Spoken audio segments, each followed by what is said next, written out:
Hello students, welcome back in HW current affair classes. आज है 10th जून। आज हम लोग पढ़ने वाले हैं 10th जून का इंपॉर्टेंट करंट अफेयर्स। सारे ही पॉइंट्स सेलेक्टिव और इंपॉर्टेंट रहने वाले हैं, तो आज की क्लास है बहुत ही इफेक्टिव रहने वाली है। तो जो भी स्टूडेंट्स हमारे साथ फर्स्ट टाइम जुड़ रहे हैं, आपको बस स्टार्टिंग से एंड तक बने रहना है। पूरी क्लास को 10 मिनट में ख़त्म करेंगे, साथ ही कल का रिवीजन होगा और लास्ट में आपसे 2 क्वेश्चंस पूछे जाएंगे जिनका आपको कमेंट्स के थ्रू आंसर करना है। तो बिना टाइम वेस्ट किए चलते हैं अपने पहले क्वेश्चन पर। हमारा पहला क्वेश्चन है, ऐतिहासिक एक्सियोम 4 मिशन के साथ अंतरिक्ष में जाने वाले दूसरे भारतीय कौन होंगे? तो ये दूसरे भारतीय शुभांशु शुक्ला जी होंगे, जो पायलट के रूप में यहाँ पर अपना काम करेंगे। और ये 14 दिन का मिशन है।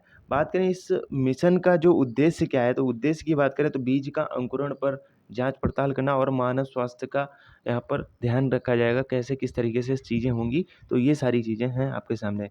चलते हैं कुछ रिलेटेड इंपॉर्टेंट पॉइंट्स पर। तो ये 10 जून को लॉन्च होगा, यानी कि आज ही लॉन्च होगा। और कौन लॉन्च कर रहा है? तो नासा, अमेरिका की जो कंपनी है स्पेस कंपनी, वो नासा और स्पेस एक्स जो एलॉन मस्क की कंपनी है, सभी जानते होंगे। तो ये दोनों मिलकर इस मिशन को लॉन्च कर रही हैं। बात करें फाल्कन 9 रॉकेट से ये मिशन लॉन्च होगा। और ये सेकंड नंबर पे यहाँ पे लिखा ये होगा कि दूसरे भारतीय कौन होंगे, तो ये शुभांशु शुक्ला। बात करें फर्स्ट की, जो पहले भारतीय थे, तो वो राकेश शर्मा, जो कि 1984 में हुए थे। ये सोयूज विमान था, जो कि रूस का मिशन था। तो आई होप मैंने सारे पॉइंट्स आपको क्लियरली बता दिए अच्छे से। तो सभी पॉइंट्स को आपको अपने नोट्स में ऐड ऑन जरूर करना है। चलते हैं सेकंड क्वेश्चन पर। साथियों, सेकंड क्वेश्चन है, हाल ही में फ्रेंच ओपन 2025 का खिताब किसने जीता है? तो ये कार्लोस अल्कराज ने जीता है, जो कि स्पेन के खिलाड़ी हैं। यह साल का दूसरा ग्रैंड स्लैम है। और बात करें इसका दूसरा नाम किस नाम से और नाम से जाना जाता है, तो ये रोलांड गैरोस नाम से भी जाना जाता है। और इसका एडिशन यानी कि संस्करण की बात करें तो 124वां इसका संस्करण एडिशन था। और ये क्ले कोर्ट पर खेला जाता है, ध्यान रखना आपको। और इसी से रिलेटेड एक पॉइंट बन रहा था, तो मैंने यहाँ पे पूरा डिटेल में बता दिया, आपको डिस्क्राइब कर दिया है। तो साल में 4 ग्रैंड स्लैम होते हैं, आपको याद रखना है। तो सबसे पहला ग्रैंड स्लैम 1877 में हुआ था, जो विम्बलेंडन विम्बलेडन विम्बलेडन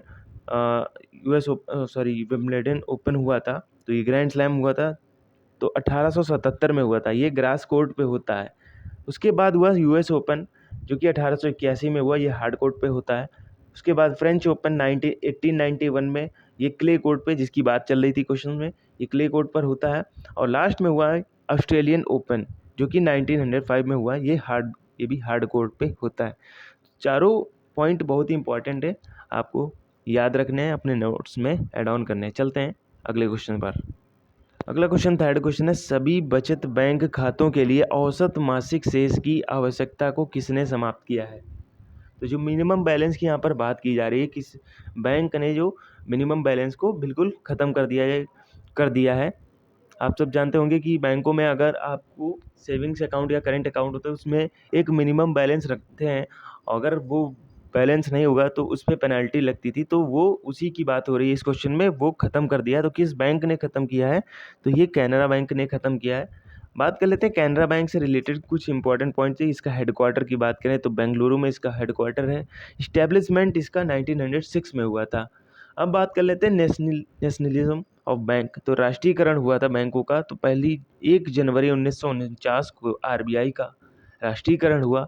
फिर सेकेंड टाइम 1969 में 14 बैंकों का राष्ट्रीयकरण हुआ, जिसमें कैनरा बैंक भी शामिल थी। और इसी में आपको बता दूं, सिंडिकेट बैंक जो है वो भी इसी में मर्ज हो गई है कैनरा बैंक में। चलते हैं थर्ड पॉइंट पे। तो 1980 में ये 6 बैंकों का राष्ट्रीयकरण हुआ। तो आपको ये तीनों पॉइंट याद रखने हैं कि 3 बार राष्ट्रीयकरण हुआ। तो पहले फर्स्ट टाइम 1949 में RBI का हुआ, फिर 14 बैंकों का हुआ, इसी में कैनरा बैंक भी शामिल है। और 1980 में 6 बैंकों का फिर से हुआ। चलते हैं अगले क्वेश्चन पर। साथियों, अगला क्वेश्चन है, हड़प्पा सभ्यता से 5000 साल पहले की मानव सभ्यता की खोज कहाँ हुई? तो ये कच्छ रण एक जगह पड़ती है गुजरात में। आप सब जानते होंगे, एक धोलावीरा भी सभ्यता है, जो उसी से पास थोड़ी दूर पर एक कच्छ रण जगह पड़ती है, जो कि गुजरात में, वो भी गुजरात में ही है। तो वहीं ये हड़प्पा सभ्यता से 5000 साल पहले की मानव सभ्यता की खोज हुई है। और कैसे पता चला? तो यहाँ पर कुछ मानव अवशेष जैसे कि हड्डियाँ और मिट्टी के बर्तन मिले हैं, जिनसे पता चल रहा है कि मानव सभ्यता यहाँ पर थी। तो हड़प्पा सभ्यता से 5000 साल पहले की यहाँ पर सभ्यता पता चली जो कि मानव सभ्यता थी। तो ये कैसे पता चली? ये कार्बन डेटिंग जो C14 होता है इसके थ्रू पता चली। किसने खोजकर्ता कौन है? तो IIT Gandhinagar plus IIT Kanpur और भौतिक अनुसंधान प्रयोगशाला, तो तीनों ने मिलकर यहाँ पे खोज की है। चलते हैं 5th क्वेश्चन पर। साथियों 5th क्वेश्चन है, सेना प्रमुख जनरल उपेंद्र द्विवेदी ने IBEX तराना 88.4 FM लॉन्च किया है।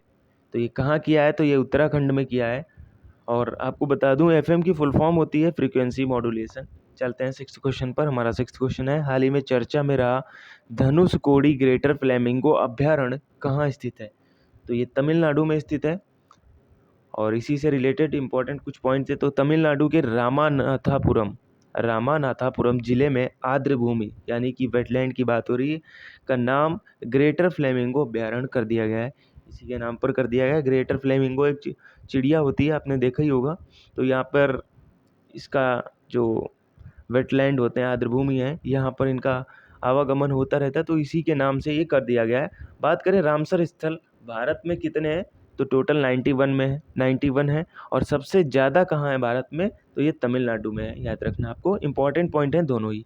चलते हैं अगले क्वेश्चन पर जो कि 7th क्वेश्चन होगा। साथियों 7th क्वेश्चन है, भारतीय खिलाड़ी अनाहत सिंह को किस खेल में योगदान के लिए महिला young player of the season award मिला? तो अनाहत सिंह को ये स्क्वैश जो गेम है इसमें इनको मिला है। चलते हैं 8th क्वेश्चन पर। 16वें वित्त आयोग में अंशकालीन सदस्य किसे नियुक्त किया गया है? बहुत ही इंपॉर्टेंट क्वेश्चन है एग्जाम के नज़रिए से, याद रखना आपको। तो ये टी रविशंकर को नियुक्त किया गया है। बात करें वित्त आयोग में तो 1+4 का रहता है, इसमें एक अध्यक्ष रहते हैं, बाकी मेंबर रहते हैं। बात करें फर्स्ट अध्यक्ष तो वो KC नियोगी जी बने थे फर्स्ट अध्यक्ष। और चलते हैं कुछ और इसी से रिलेटेड इंपॉर्टेंट पॉइंट है, उनको भी मैं आपको डिस्क्राइब कर देता हूँ। तो ये रहे important points. 16th finance commission 2026 से 31 तक चलेगा। बात करें अध्यक्ष की तो प्रेजेंट टाइम पे अध्यक्ष हैं डॉक्टर अरविंद पनगड़िया जी।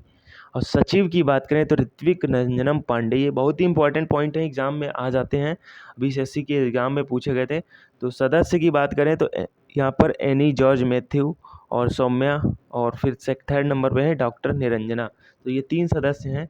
आपको मैंने बताया था 1+4 का रहता है, जिसमें कि एक अध्यक्ष रहता है, बाकी 4 मेंबर्स रहते हैं। तो उन्हीं में से ये इंपॉर्टेंट कुछ थे जो मैंने आपको बता दिए हैं। चलते हैं अगले पॉइंट पर जो कि एक इम्पॉर्टेंट पॉइंट है। यहाँ पे 15वें वित्त आयोग के अध्यक्ष एग्जाम में पूछ लिया जाता है, तो NK सिंह आपको करेक्ट करना है, तो ध्यान रखना है ये पॉइंट। चलते हैं 9th क्वेश्चन पर। साथियों 9th क्वेश्चन है, वर्ष 1033 में गजनवी सेनापति गाजी सैयद सालार मसूद को हराने वाले राजा सुहेल देव के स्मारक का उद्घाटन कहाँ होगा? तो ये बहराइच जो कि यूपी में पड़ता है यहाँ पर होगा। और इसका उद्घाटन हमारे यूपी के मुख्यमंत्री श्री आदित्यनाथ योगी जी करेंगे। और इसका बात करें इस मूर्ति का जो प्रतिमा है, इसका वजन की तो 17 टन की मूर्ति होगी, ये वजन होगी, और 40 फुट इसकी ऊंचाई होगी। बात करें इसके बनाने वाला वास्तुकार तो ये श्री राम सुतार जी, यहाँ पर मैंने मेंशन कर रखा है। इन्होंने ही सरदार पटेल जी की मूर्ति बनाई है जो अपने यूनिटी ऑफ स्टैचू आप सब जानते हैं गुजरात में है। तो इन्होंने ही उसके भी वास्तुकार श्री राम सुतार जी हैं। चलते हैं 10th क्वेश्चन पर। हमारा 10th क्वेश्चन है, भारत का पहला वंदे भारत रेल रख रखाव डिपो कहाँ प्रारंभ होगा? तो ये जोधपुर जो कि राजस्थान में पड़ता है यहाँ पर होगा। और इसका शुभारंभ करेंगे वैष्णव जो कि रेल मंत्री हैं प्रेजेंट टाइम पे। चलते हैं आज के क्वेश्चंस पर जिनका आपको कमेंट्स के थ्रू आंसर करना है। तो हमारे सामने ये रहे आपके सामने क्वेश्चन। तो पहला क्वेश्चन है, देश की दूसरी जल मेट्रो परियोजना कहाँ प्रारंभ होगी? और सेकंड क्वेश्चन है, संयुक्त राष्ट्र जलवायु परिवर्तन सम्मेलन COP29 कहाँ प्रारंभ हुआ है? तो ये 2 क्वेश्चन है जिनका आपको कमेंट्स के थ्रू आंसर करना है, और ज़रूर करना है आपको आंसर। चलते हैं रिविजन्स पर। साथियों रिविजन्स को वन लाइनर फॉर्म में हम लोग पढ़ेंगे जल्दी क्योंकि ये क्लास का मोटिव ही रहता है कि कम समय में आपको सारी चीज़ें क्लियर कराना। और अगर जिसको डिटेल में जानना तो वो पिछली क्लास देख सकता है। तो चलते हैं पहले क्वेश्चन पर। हमारा पहला क्वेश्चन है, वर्ष 2026-27 के लिए संयुक्त राष्ट्र सुरक्षा परिषद का अस्थायी सदस्य किसे चुना गया है? तो ये लातविया, बहरीन, कोलंबिया, लाइबेरिया 4 देशों को चुना गया है। इसमें भारत इसमें 8 बार रह चुका है। चलते हैं सेकेंड क्वेश्चन पर, जो कि हाल ही में ऑर्बिटल स्टेशन के स्वचालित यानी कि ऑटोमेटिक की बात हो रही है रूप से लॉन्च होने वाली ड्रोन तकनीकी का पेटेंट किसने कराया है? तो ये रूस ने करा लिया है। और संयुक्त राष्ट्र महासागर सम्मेलन 2025 कहाँ प्रारंभ होगा? तो ये फ्रांस में होगा। 9 जून से 13 जून तक चलेगा और इसका ये 3rd एडिशन है। चलते हैं 4th क्वेश्चन पर।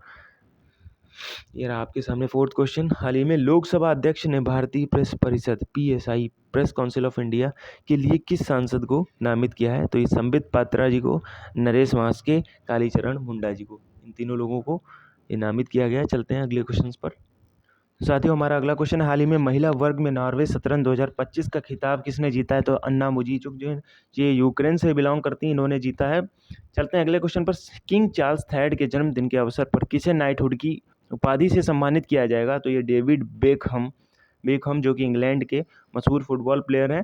चलते हैं अगले क्वेश्चन पर। 7th क्वेश्चन होगा, हाल ही में इसरो के प्रमुख ने किसे गगनयान वर्ष घोषित किया है? तो ये 2025 को गगनयान वर्ष घोषित कर दिया गया है। आपको ध्यान रखना, इंपॉर्टेंट क्वेश्चन है। चलते हैं अगले क्वेश्चन पर, जो कि 8th क्वेश्चन होगा। तो हमारा 8th क्वेश्चन है, चर्चा में रहा नवपाषाणकालीन वस्तुओं की खोज दाओजली हेडिंग कहाँ स्थित है? तो ये असम में स्थित है। बात करें नवपाषाणकालीन स्थल, अपने कुछ इंपॉर्टेंट स्थल हैं, ये रहे आपके सामने, जैसे आदमगढ़ यूपी, हाँ बागोर जो है राजस्थान में पड़ता है, और मेहरगढ़ पहले इंडिया में था, वो जो कि अब पाकिस्तान में है। चलते हैं अगले क्वेश्चन पर, जो कि लास्ट क्वेश्चन था। हाल ही में जस्टिस KS हेगड़े पुरस्कार 2025 के लिए किसे चुना गया है? तो ये सुधा मूर्ति जी को चुना गया है। ये रहे कल के क्वेश्चंस आपके सामने, जिनका मैंने देखा था बहुत अच्छा रिस्पांस आया, काफ़ी लोगों ने आंसर किया और सभी के आंसर करेक्ट थे। तो मैं आपको बता दूं पहले क्वेश्चन का आंसर, तो 86वें भारतीय शतरंज ग्रैंड मास्टर कौन बने हैं? तो ये बन चुके हैं श्री LR हरी। याद रखना है, सॉरी LR श्रीहरि, तो याद रखना, कंफ्यूज मत होइएगा। और हाल ही में ऑपरेशन ब्लैक फॉरेस्ट किसके विरुद्ध चलाया गया है? तो ये नक्सलियों को चलाया गया, छत्तीसगढ़ में चलाया गया था। जो माओवाद होते हैं नक्सली, उन्हीं के अगेंस्ट में चलाया गया था। तो स्टूडेंट्स, आज के लिए इतना है, मिलते हैं नई करंट अफेयर क्लास में। और क्लास आपको कैसी लगी तो बिल्कुल लाइक और शेयर सब्सक्राइब जरूर करें। Thank you and stay connected.